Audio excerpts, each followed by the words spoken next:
Agri-Challenge, le magazine de l'entrepreneuriat agricole et du développement durable.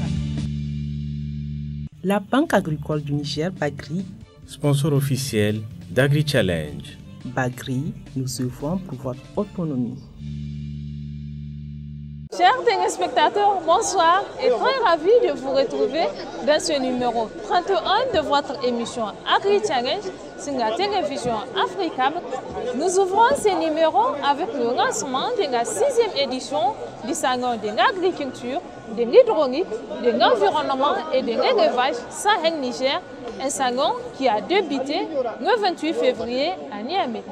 Cette 6e édition du Sahel Niger a pour thème modernisation du monde rural par la formation professionnelle et technique des jeunes, enjeux et défis. Elle a vu la participation des acteurs œuvrant dans le domaine agro-silvopastoral et halieutique venus des 8 régions du Niger et des pays étrangers. Toujours dans le même cadre, nous ferons un focus sur la présence de la Banque agricole du Niger, Bagri, à cette 6e édition du Salon de l'agriculture, de l'hydraulique, de l'environnement et de l'élevage qui cette fois-ci propose des offres particulières à l'occasion du Sahel Niger. Ensuite, nous changeons d'angle pour vous amener à un atelier d'évaluation du rapport provisoire de l'audit environnemental et social des activités de la laitière du Sahel tenu le 25 février. L'objectif est de constater les impacts environnementaux et sociaux de la laitière du Sahel et de proposer des mesures correctives. Et nous finirons avec la 2e édition du festival Hotingo, ou Fête des éleveurs, qui s'est tenue du 8 au 9 février 2020 à Berlingaure, dans la région de Dosso. Organisé par l'association Kautenwa Fakai, le Hotingo est une retrouvaille annuelle des éleveurs. Restez avec nous, chers téléspectateurs, pour les détails de nos différentes rubriques. A tout de suite.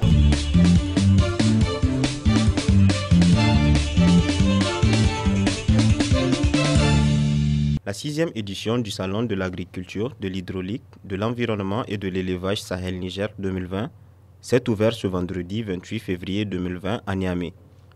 Placé sous le thème « Modernisation du monde rural par la formation professionnelle et technique des jeunes », enjeux et défis, le Sahel Niger 2020 a pour objectif la présentation de la place des jeunes dans l'agriculture nigérienne, de présenter des expériences de formation professionnelle en cours.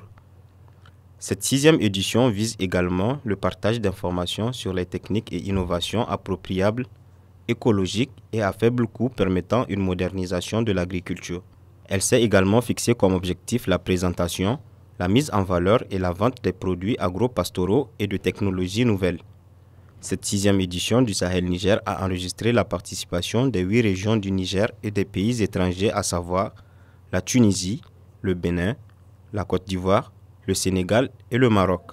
Initié depuis 2014 par le réseau des chambres d'agriculture du Niger, RECA, le Sahel Niger est un cadre de rencontre de valorisation des produits agro-silvopastoraux et halieutiques. Nous sommes la composante de la nation, la plus exposée qui exprime les besoins de rendre disponible et accessible l'alimentation aux Nigériennes et Nigériens. En 2019, le RECA, l'ECRA, les organisations paysannes se sont investis dans la formation professionnelle et technique des jeunes avec au bout de plus de 15 000 jeunes formés dans plus de 500 centres répartis dans les 8 régions du Niger dans le cadre de leur dispositif de conseil agricole. L'économie rurale, pour être performante, a besoin de jeunes formés sur les différents métiers, sources d'emploi et de revenus qui leur font défaut. Les métiers de l'agriculture sont une histoire de transmission de connaissances et de relève générationnelle dont les jeunes constituent le fer de lance. Former, installer, acquérir des connaissances et l'accompagnement technique et financier des jeunes en milieu rural sont des investissements plus que nécessaires à l'atteinte des résultats de notre politique agricole, les 3 N, les Nigériens nourrissent les Nigériens. Sahel Niger est un lieu de découverte et de retrouvailles pour les acteurs agricoles afin d'échanger sur les potentialités agro-silvopastorales. Le thème retenu de la présente édition, à savoir modernisation du monde rural par la formation professionnelle et technique des jeunes, enjeux et défis cadre parfaitement avec la vision pour la transformation du monde rural, l'un des pôles stratégiques de la mise en œuvre du plan de développement économique et social PDES 2017-2021. C'est pourquoi des efforts notables sont déployés pour renforcer les interactions entre les intervenants afin de capitaliser et partager les expériences et leçons apprises pour insuffler une nouvelle dynamique au secteur. La principale nouveauté introduite cette année est l'institution des journées spécifiques, à savoir journée des régions, journée pays, journée pour les femmes transformatrices et la journée des rencontres d'affaires pour rendre plus intenses et plus dynamiques les activités. Une journée a aussi été retenue pour les échanges commerciaux entre acteurs et professionnels du secteur rural pour mieux se découvrir, se connaître et partager. Cette édition consacre également la mise en place d'un pôle formation professionnelle et technique qui sera animé par les jeunes opérateurs délivrant des modules de formation ciblés au profit des jeunes ruraux. Une autre innovation consiste également en la création d'un pôle e-agriculture afin de soutenir l'émergence des technologies et solutions numériques qui puissent booster la productivité agricole et rapprocher les producteurs de la recherche et de la vulgarisation. La troisième innovation est le pôle transformation qui mettra en évidence la valeur ajoutée de nos productions agro-silvopastorales et halieutiques portées essentiellement par les femmes. Notre ambition, toute légitime du reste, est qu'à l'issue des 6 jours que durera le Sahel-Niger, l'ensemble de ces objectifs soit pleinement atteint. Le Sahel-Niger 2020 se veut une fenêtre sur l'agriculture nigérienne dans toutes ses facettes et sa diversité. Il permet de découvrir le savoir et le savoir-faire des producteurs et productrices, de faciliter la promotion des produits agro-pastoraux et halieutiques, ainsi que l'intégration agricole régionale et de la coopération internationale.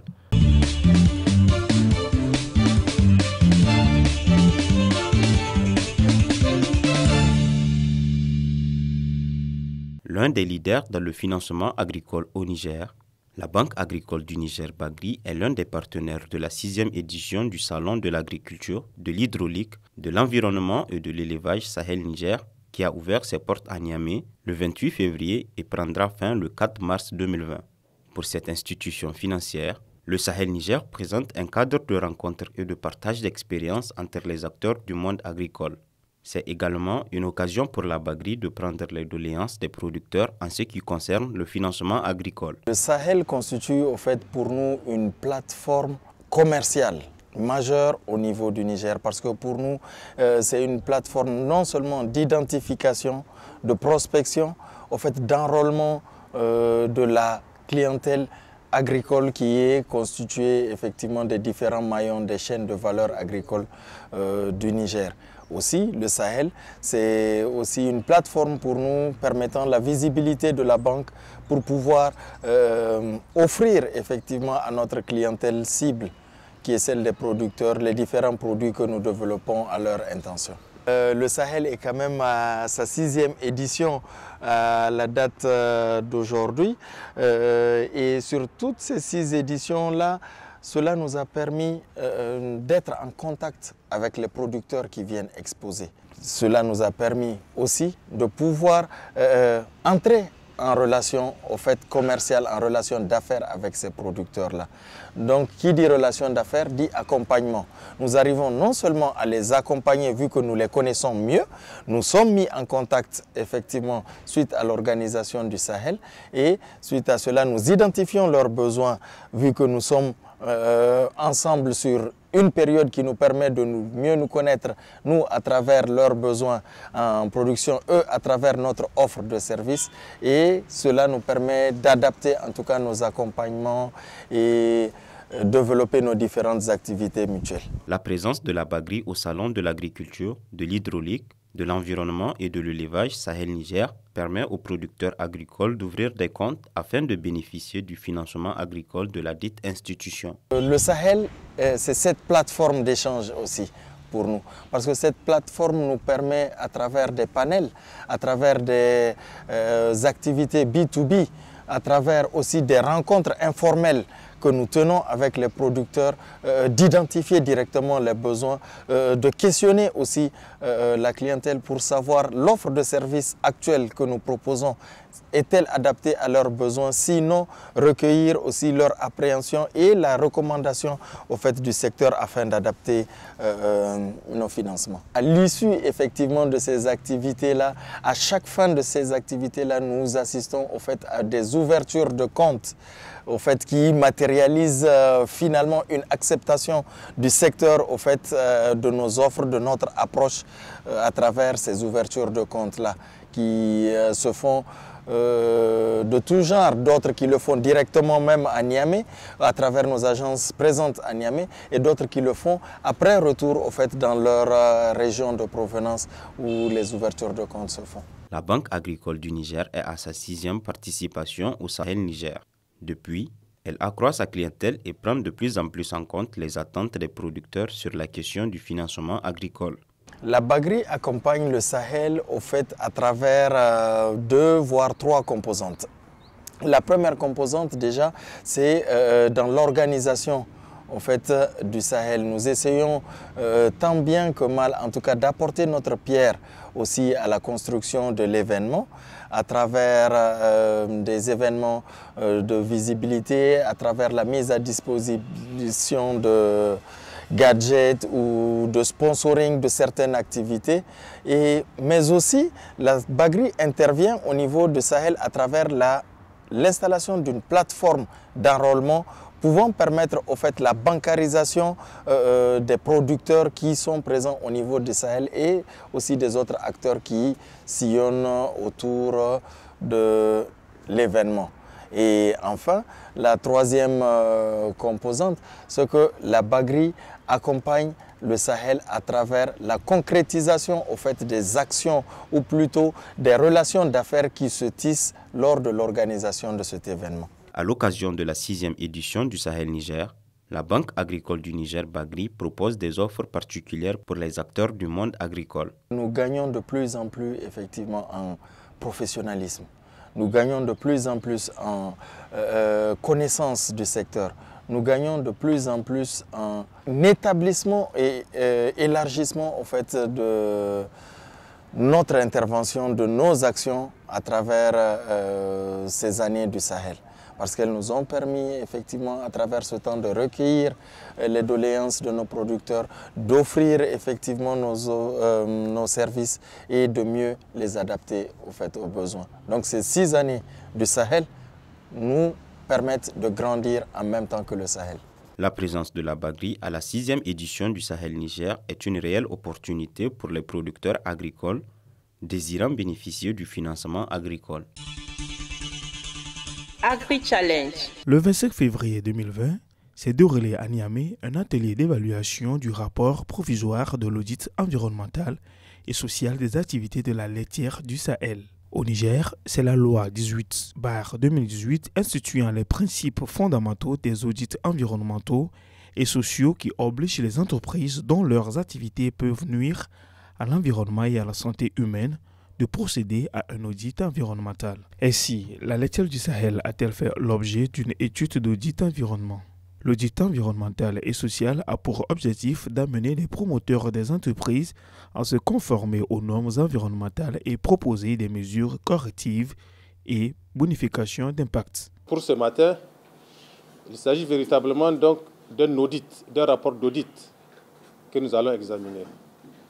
Et donc attendu de vous, de nous, j'allais dire, de s'assurer que les préoccupations environnementales de cette unité industrielle sont effectivement prises en compte. Que cette unité industrielle, dans son exécution, prend en compte la dimension environnementale et sociale, donc telle que instituée par les textes en vigueur. C'est une unité industrielle, sûrement, il faut aussi le rappeler, qui concourt à l'atteinte des objectifs de l'initiative 3N. Également, cette unité industrielle-là concourt à l'atteinte de l'objectif de la stratégie de développement durable du secteur de l'élevage dont notre pays s'est doté. L'audit sur la laitière du Sahel a concerné l'ensemble du site de l'industrie ainsi que son voisinage où les impacts environnementaux peuvent être ressentis. Également, l'audit a concerné les activités de mise en œuvre des installations de production présentes et celles envisagées. Le document donc que je vais vous présenter et qui doit faire l'objet de cet atelier d'aujourd'hui vise à faire en sorte que l'unité industrielle de la laitière du Sahel soit conforme à la réglementation nationale en matière donc, de gestion de l'environnement. Et la conduite de l'étude nous a permis d'apprécier les impacts factuels des activités qui sont réalisées dans le cadre de la production donc, au niveau donc, de cette unité industrielle et de proposer des mesures pour corriger ou renforcer donc, ce qui doit l'être. La démarche méthodologique, c'est à peu près 3 niveaux. Donc des activités de pré-audit qui ont consisté à faire la revue documentaire par rapport donc, au secteur d'activité donc, de l'unité industrielle afin de voir qu'est-ce qu'on peut avoir comme information pouvant nous permettre d'étayer ou bien de bien cadrer l'audit. Lors de cet atelier de validation de l'audit environnemental et social sur la laitière du Sahel, plusieurs questions d'éclaircissement ont été posées à la directrice générale. Il y a l'albumine sucre qu'il faut aussi contrôler dans les laiteries. Parce que les gens, souvent, ils boivent le lait. Et ça va contribuer à augmenter le taux de sucre dans le sang, la glycémie, ou bien augmenter le taux d'albumine dans le sang, dû aux matières protéiniques qui sont dans le lait. Et ça, quand l'albumine est très élevé, ça peut attaquer les reins au niveau des néphrons. Donc, il faudrait que ces gens-là soient surveillés régulièrement s'ils en consomment. Il y a aussi, au niveau de l'éclairage, je n'ai pas entendu parler. Il y a des normes pour l'éclairage sur les postes de travail. Il faut qu'ils ajoutent ces normes-là. La laitière du Sahel, c'est une entreprise qui est certifiée depuis, c'est notre 4e année. Et dans le cadre de notre certification ISO 9001 version 2015, il y a plein d'exigences, d'exigences dont il avait parlé qui ont été levées avec cette certification. Et ce sont des exigences qui sont suivies de près. Et par rapport à la consommation également des produits laitiers, on est une entreprise commerciale. On ne peut pas se permettre de produire et de laisser les gens boire n'importe comment. Donc, c'est surveillé. Donc, c'est les craintes qu'il a que les gens puissent consommer beaucoup et qu'ils aient le diabète ou bien, je ne sais pas, des problèmes rénaux, c'est exclu. Dans notre audit, on a des procédures. On a beaucoup de procédures, on a beaucoup de dispositions prises selon les normes, la norme ISO 9001 version 2015. Donc, ce qui fait que tout ça s'est levé. L'éclairage aussi fait partie parce que l'éclairage, il y a des normes, il y a des prérequis pour faire une certification. Il y a des prérequis. Il faut que l'éclairage soit assez suffisant pour que les gens n'aient pas vraiment des problèmes, que ça ne pèse pas sur le travail. La capacité de production, elle est de 40 000 litres par jour. 40 000.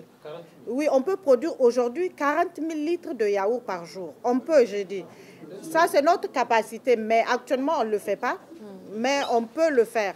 Ça veut dire que nos machines qu'on a installées peuvent produire jusqu'à 40 000 litres de lait par jour. Après la séance de validation du rapport d'audit environnemental et social de la laitière du Sahel, les résultats sont sortis satisfaisants. Vis-à-vis du rapport provisoire qui nous a été présenté.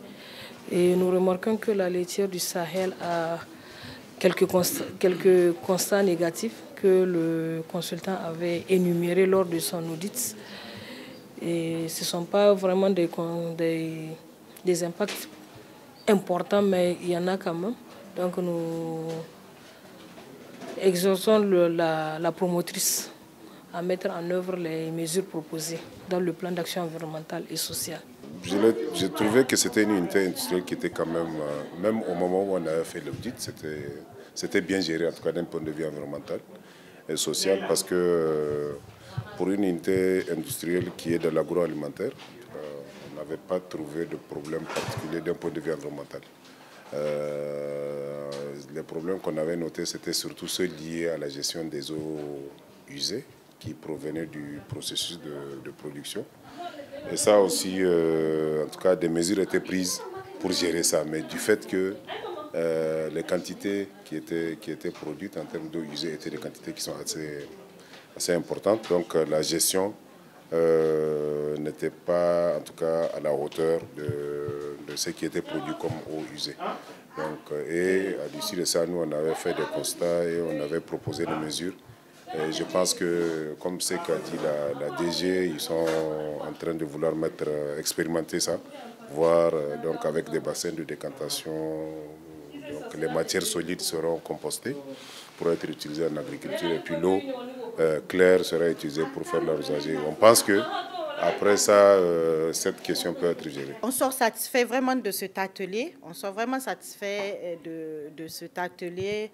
Et on a à notre disposition vraiment un document très riche qui va nous permettre de mettre notre activité à l'abri de tout ce qui est dommage environnemental, social.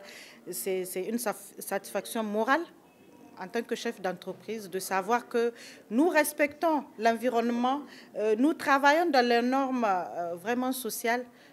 On est très content. Pour les entreprises qui ne respectent pas le cahier de charges environnementaux, la loi a prévu des sanctions allant de la mise en demeure à la fermeture de l'entreprise. Agri-Challenge. Le Hotungo ou Fête des éleveurs s'est tenu du 8 au 9 février 2020 à Birningaure dans la région de Dosso. Organisé par l'association Kautalwa Fakai, le Hotungo 2020 a réuni l'ensemble des éleveurs agro-pastoraux de Boboy et les autorités administratives et coutumières. Kautalwa Fakai est une association d'aide au développement menant des actions dans l'union et l'entente. Elle a pour ambition d'agir dans le domaine de l'agriculture et l'environnement tout en apportant son soutien aux éleveurs, d'où l'objectif du Hotungo. Dans la quête du mode opératoire pour mener à bien ce programme-là, nous avons identifié le Hotungo comme étant une activité phare qui pouvait réunir l'ensemble des acteurs concernés, c'est-à-dire nous les initiateurs, les autorités locales, les populations, les éleveurs et tous ceux qui, d'une façon ou d'une autre, ont à cœur aussi de soutenir et de maintenir nos traditions. Parce que ce n'est pas qu'une fête où on va apporter de l'aide aux éleveurs, parce que Hotungo 2020, nous avons reçu beaucoup de recommandations. Les attentes des jeunes sont énormes, les attentes des éleveurs sont énormes, les populations attendent aussi beaucoup de choses. Nous n'avons pas de baguette magique. Ce que nous faisons, nous, associations, nous nous mobilisons, nous intercédons auprès des partenaires qui nous aident donc à réaliser ces objectifs-là.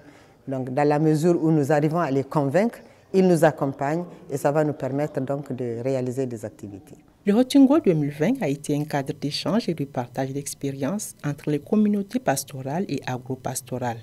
Ce fut également un cadre de perpétuation des valeurs et des traits d'union entre les générations. Cette deuxième édition du Hotungo a été une occasion pour les autorités administratives et coutumières de faire passer leur message et prendre les doléances des éleveurs. Oui, cette deuxième édition, cette année, on a fait ça sur 3 jours. Donc on a commencé depuis le vendredi avec les activités artistiques. Et le samedi matin, il y a eu un débat avec les éleveurs, avec tout le monde.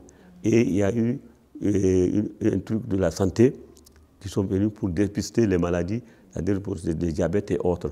Et le soir, dans la nuit encore, on a fait une soirée pastorale qui a regroupé encore tous les rougas et les garçons. Nous profitons de cette occasion pour faire de la sensibilisation, du plaidoyer et de la mobilisation des populations cibles, que sont les jeunes, les adultes, les pasteurs et la population également agro-pastorale.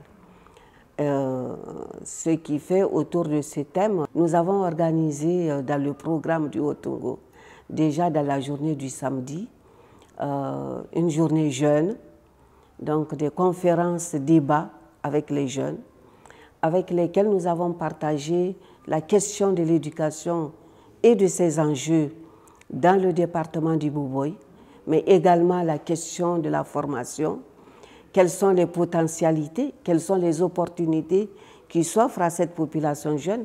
Donc également sur la question, puisqu'il y a des jeunes éleveurs, la question de la formation par rapport effectivement à la modernisation du pastoralisme, ce qui est tout à fait nécessaire compte tenu quand même des évolutions tant contextuelles que des évolutions géographiques, mais également des évolutions méthodologiques qui déterminent nécessairement une évolution également dans ce domaine, compte tenu bien sûr de la place que joue et de la place économique que joue l'élevage dans notre pays. La deuxième édition du Hotungo a engendré un impact positif pour les éleveurs. Ce que le Hotungo a apporté, c'est vraiment le Hotungo a permis de fédérer ce qu'on appelle les rougas, les warso, qui sont ceux qui sont au cœur même de l'activité d'élevage.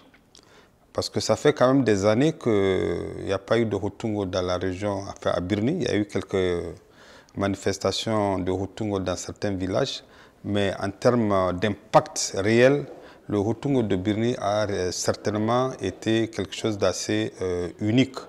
La deuxième édition a été donc meilleure que la première édition et j'espère que la troisième édition sera encore meilleure que la deuxième édition qu'on vient de vivre. Il y a quand même des retombées sur le plan économique. C'est que d'abord, il faudrait rappeler que tout dernièrement, avec la fermeture des frontières pour la transhumance par le Bénin, cette question, Dieu merci, a été donc résolue par le ministre d'État, ministre de l'Agriculture et de l'Élevage, tout dernièrement qui a fait une visite au Bénin. Donc ce qui permet quand même aux éleveurs du Niger de pouvoir amener leur bétail au Bénin pour la transhumance. Le premier aspect qui influence dans l'activité, qui influence vraiment le monde pastoral. Ensuite, au nombre de ces activités, nous avons la sensibilisation qu'on mène. Il faut porter à la connaissance de ces éleveurs les textes qui régissent leur secteur.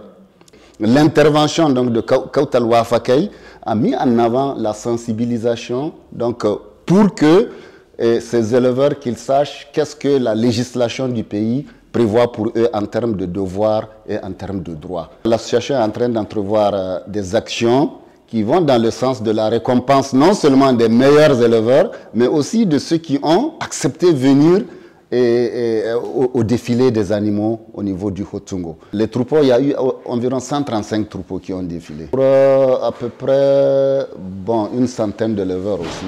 Le Hotungo, ou retrouvailles annuelles des Peuls, a permis aux éleveurs de Boboï de se rencontrer et discuter des questions d'élevage. Agri-Challenge. Chers téléspectateurs, j'espère que vous avez très bien apprécié ce numéro d'Agri-Challenge.